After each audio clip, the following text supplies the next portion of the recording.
Sheti I ditës 9 mars. Shën Franciska e Romës.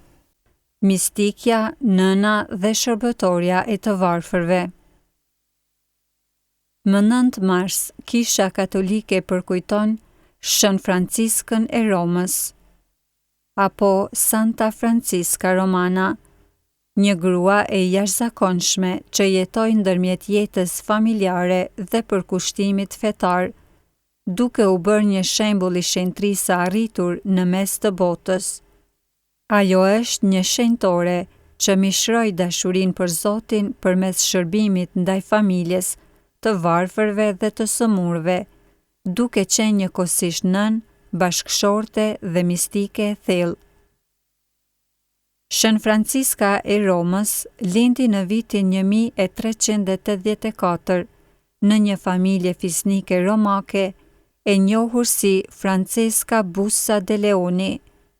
Ajo u rrit në një mjedis të devotshëm, ku nëna e saj, Jacobella de Rofredaski, e udhëhoqi shpirtërisht duke e quar shpesh në kishat kryesore të Romës dhe në varret e martirëve.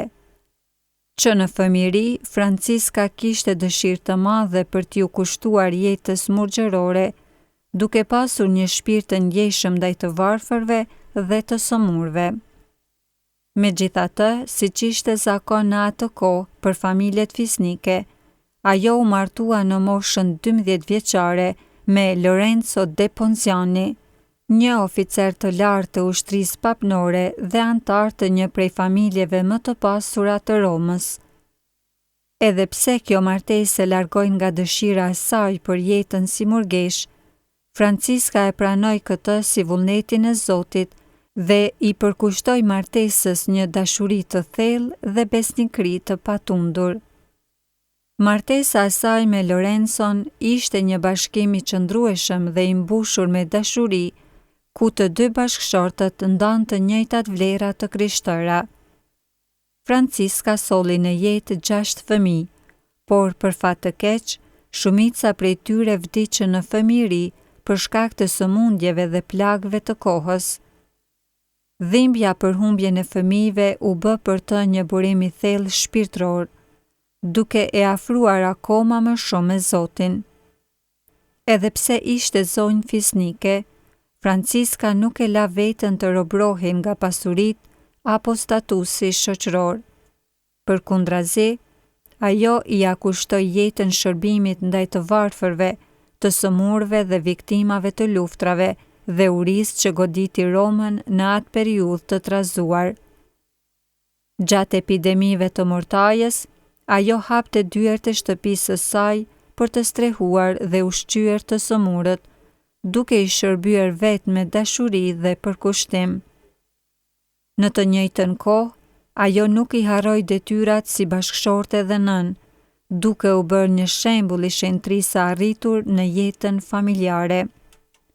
Për këtë arsye, Shën Franciska konsiderohet shpesh si shenjtore e ambiseve dhe familjeve të krishtëra. Edhe pse zhytur në jetën familjare dhe shoqërore, Shën Franciska kishte një jetë të thellë shpirtërore dhe mistike. Ajo kalonte orë të tëra në lutje dhe meditim, shpesh duke u tërhequr në një dhomë të vogël në shtëpinë e saj, e cila ishte kthyer në një qeli shpirtërore. Ajo pati shumë vizione mistike dhe u bë e njohur për lidhjen e saj të veçantë me engjëllin e saj rojtar, të cilin shpesh e shihte dhe e ndjente pranë. Sipas traditës, engjëlli I saj I rojës e udhëhiqte në rrugën e shenjtërisë, duke mbrojtur dhe këshilluar në betejat shpirtërore. Kjo përvojë e bëri atë të jetë një figurë shumë e nderuar në devocionet popullore për engjëjt rojtar. Ajo gjithashtu pati vizione të Ferrit, Purgatorit dhe Parajsës, të cilat u përshkruan nga rrëfyesi I saj shpirtëror, John Mattioti, dhe u kthye në burim frymëzimi për shumë besimtar. Me kalimin e viteve dhe me pëlqimin e bashkëshortit të saj, Franciska filloi të realizoj ëndrrën e saj të hershme për t'ju kushtuar jetës fetare rregulltare. Në vitin 1425, së bashku me disa gra të tjera fisnike, ajo themeloi një bashkësi të quajtur Oblatinat e Olivetanëve të Shën Marisë së Re në Rom. Ky urdhër nuk ishte një urdhër tradicional murgeshash me klauzur të rrept, por ishte i përbërë nga gra që jetonin në botë, të martuara ose beqare, të cilat i përkushtoheshin lutjes dhe shërbimit ndaj të varfërve dhe të sëmurve. Më vonë, kjo bashkësi mori emrin e saj dhe u bë e njohur si Oblatinat e Shën Franciskës së Romës.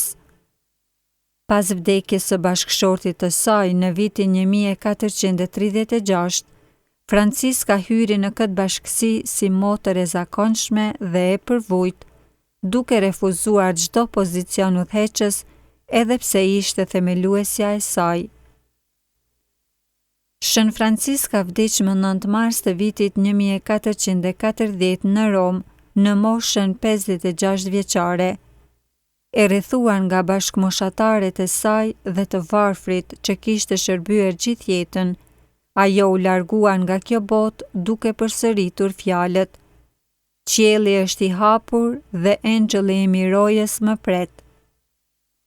Ajo u shpall shenjtore nga Papa Pali V në vitin 1608 dhe u caktua si mbrojtëse e qytetit të Romës. Reliktet e saj ruhen në Bazilikën e Shën Marisë së Re në Rom, e cila është gjithashtu e njohur sot si Bazilika e Shën Franciskës së Romës. Shën Franciska e Romës ka një vend të veçantë në zemrat e besimtarëve për kushtimin e saj të jashtëzakonshëm si bashkëshorte, nën, murgesh dhe mistike. Ajo është një shembull i qartë se shenjtëria nuk kërkon domosdoshmërisht të tërhiqesh nga bota, por mund të arrihet edhe përmes jetës familjare dhe shërbimit të dashurisë ndaj të afërmit.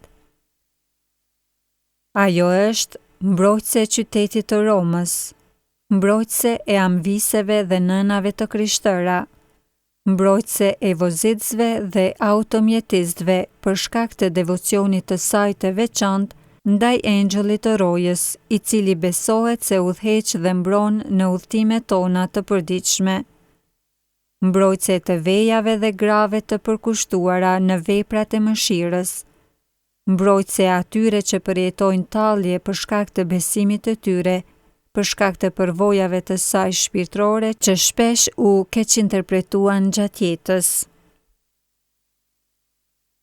Mesazhi i Shën Franciskës për botën moderne. Shën Franciska e Romës na mëson se mund të jemi shenjtor edhe në jetën e përditshme, me sfidave të familjes, martesës dhe shoqërisë. Ajo është një model i përsosur për nënat, bashkëshortet dhe gratë që kërkojnë të balancojnë jetën shpirtërore me përkushtimin ndaj familjes dhe shërbimit shpirtëror. Ajo gjithashtu na kujton rëndësinë e dashurisë ndaj të varfërve dhe të sëmurve, dhe se çdo akt mëshire është një mënyrë për t'ju afruar më shumë Zotit. Lutje drejtuar Shën Franciskës së Romës.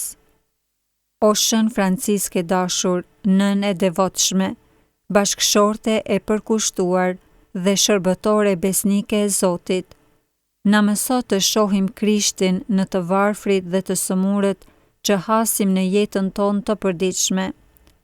Na udhëheq që të jetojmë me përvujtri dhe dashuri në familjet tona, duke i shërbyer Zotit me zemër të hapur. O mbrojtëse e udhëtarëve dhe automjetistëve, ruaj udhët tona dhe udhëheqi zemrat tona drejt dashurisë së përjetshme, nëpër Krishtin Zotin ton. Amen. Gëzuar dhe bekuar ditën e Shën Franciskës së Romës, të gjithë atyre që mbajnë emrin Franciska, Francesca apo variante të tjera. Shën Franciska e Romës qoftë udhërrëfyesja dhe mbrojtësja juaj në rrugët e dashurisë dhe shenjtërisë.